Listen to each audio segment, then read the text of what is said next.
Gecelerim hep sis, gözlerim çok buğulu, bu ne biçim his?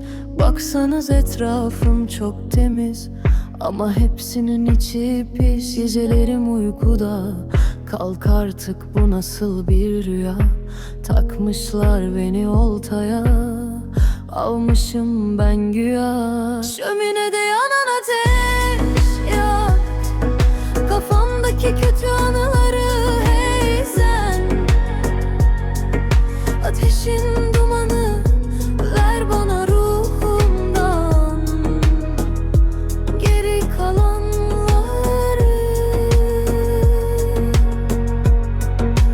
Şöminede yanan ateş yak, kafamdaki kötü anıları. Hey sen, ateşin dumanı, ver bana ruhumdan geri kalanları.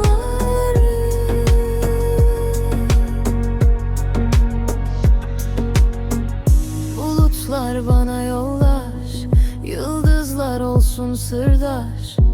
Buğulu camdan süzülür gözümdeki yaş. Aş bunları gönlüm aş, mutluluk çok pahalı.